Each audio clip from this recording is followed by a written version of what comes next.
Recently मेरे दादाजी मुझसे बोले, बेटा हमारी जिंदगी का सबसे बेस्ट समय हमारा बचपन होता है। ये बोलकर वो अपने डायपर में हगने लगे। तो मैंने इस बात पे थोड़ा गौर किया और मुझे पता चला कि यस, बचपन सच में बहुत रैंडम होता है। बचपन में एक बार साइकिल की चेन चढ़ाते समय मेरा हाथ आ गया, तो मैं भाग के अपने अपाहिज दोस्त को भी ले आया कि उसके भी हाथ आ जाए। बचपन में मुझे मेरी दादी का चरित्र सही नहीं लगता था, क्योंकि वो मुझे डेली नया तारा दिखा के बोलती थी वो तुम्हारे दादाजी है। बचपन में मैं थोड़ा भोला भी था, ऐसे फालतू किसी को उंगली नहीं करता था, वरना फिर मैं 9 तक ही गिन पाता था। एक तो तब कोई भी आके गिनती पूछ लेता था, और उंगली करते समय गिनना कितना मुश्किल होता है पता है। बचपन में मैं और मेरा भाई हमेशा WWE देख के लड़ते थे, क्योंकि माँ बाप की जायदाद लड़ने लायक थी नहीं। एक तो मेरा छोटा भाई बचपन में बहुत शांत स्वभाव का था, बेचारा स्कूल में भी सीनियर से बुली होता था। हाँ, वो सीनियर मैं ही होता था।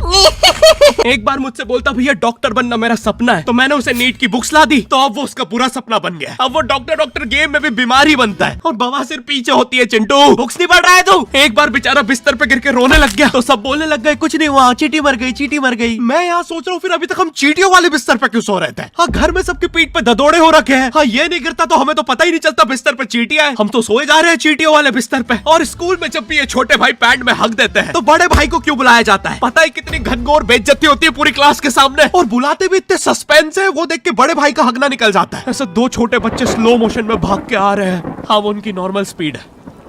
मैं देखता हूँ मेरे भाई को क्राइम सीन से 2 पियून पकड़ के ले जा रहे हैं। उसे ब्राउन रंगे हाथों पकड़ लिया गया। मेरे भाई ने मुझसे जाते जाते कहा, मुझे फंसाया जा रहा है। मुझे पता था इस लेंडे के पीछे की कहानी इतनी सिंपल नहीं हो सकती। कड़ी तहकीकात के बाद मुझे पता चला इस लेंडे के पीछे बड़े बड़े पॉलिटिशियंस, गैंग लीडर्स और माफिया इन्वॉल्व है। मेरा भाई सही कह रहा था, ये उसका लेंडा नहीं है। हैंड्स अप पीटी टीचर, तो वो लेंडा तुम्हारा था।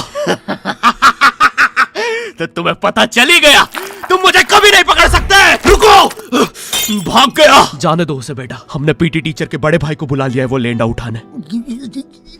लेंडा आपकी नजदीकी सिनेमा घरों में पड़ा होगा, तो देख के पैर रखना। ये चैनल पे जितने भी अजीब और गरीब चीजें तुम देखते हो, ये मैं और मेरे भाई की लाइफ में हमेशा होती रहती है, और इसलिए हमने ये चैनल नॉट योर टाइप बनाया था। मेरे भाई ने कहा तू बोल और मैं एनिमेशन करता हूँ, और लो बन गया नॉट योर टाइप। आपके अरे अभी भी लेंडा लगा हुआ है। बचपन में बोले जाता था कि तुम जितने दांत तकिए के नीचे रखोगे तुम्हें उतने ही रुपये मिलेंगे। तो मैंने दादी की 32 रख दी, तो मुझे 32 रुपए मिले। वो 32 7,000 की थी। जो पिटा हूं ना मैं घर पे, साली स्कैमर दांतों वाली परी, चांदी का दांत ले जाके 1 रुपया देती है। दांतों से याद है, बचपन में सब सूखा बॉर्नविटा खाते हैं क्योंकि दांत दूध के होते हैं। ठीक है, ये वाला जोक हटा दूंगा। बचपन में मुझे चुड़ैलों से बहुत डर लगता था। एक बार मुझे चुड़ैल के पैर के निशान दिखे, तो मैं उल्टा भागा, पर फिर मैं चुड़ैल के ही घर में आ गया। हाँ, मैं पट्टी में भूल गया था उसके पैर उल्टे होते हैं, तो फिर मैंने सोचा इसका पीछे से सर फोड़ देता हूँ। सर फोड़ने गया तो वो उसका मुंह निकला। फिर से भूल गया कि साली चुड़ैलों के बाल भी मुंह पे होते हैं। आदमी को पता चले तो चले कैसे। जब मैं छोटा था, नींद में बिस्तर भी बहुत गीला करता था। मेरी मम्मी हमेशा गुस्सा करती थी कि सोने से पहले सुसु किया कर। अब उन्हें कैसे बताऊं, फिर गीले बिस्तर में मुझे नींद नहीं आती। बचपन में मुझे गुस्सा भी बहुत आता था, तो मेरी मम्मी ने मुझे एक रेड स्टोन की अंगूठी पहना दी, और सरप्राइजिंगली उससे मेरा गुस्सा इतनी जल्दी उतरने लग गया, क्योंकि अब मैं जब अंगूठी पहन के लोगों को पीटता था तो गुस्सा इतनी जल्दी शांत होता था। वैसे ये अंगूठी मुझे एक बाबा जी के आश्रम से मिली थी। जब मैं वो आश्रम में गया था, वहाँ एक बहुत ही हॉट सी बंदी मुझे देख के बार बार स्माइल करे जा रही थी, तो मैंने भी मौके पे चौका मारा और जल्दी से अपना नंबर पेपर पे लिख के उसकी तरफ फेंक दिया। वो बंदी ने भी बड़े प्यार से मेरा नंबर उठाया और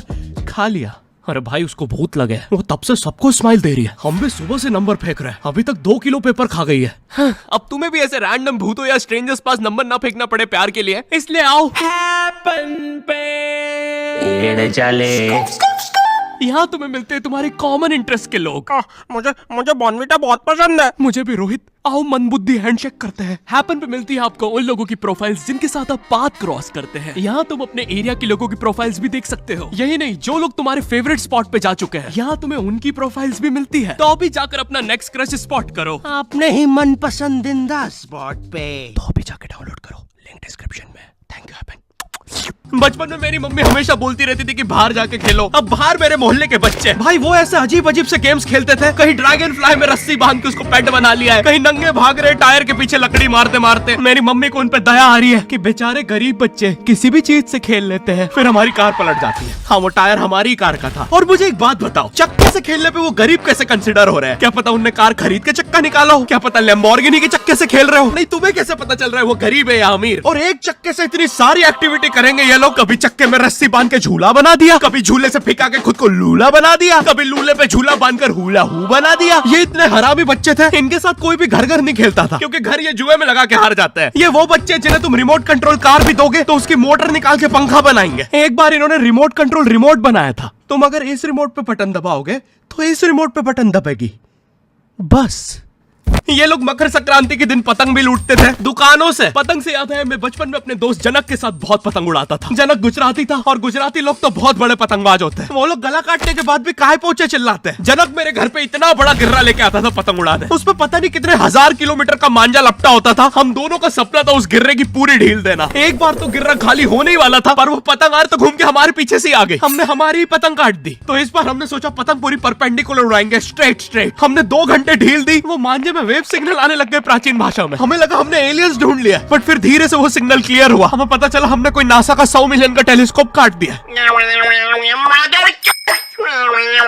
पतंग नीचे ले, टेलीस्कोप काट दिया।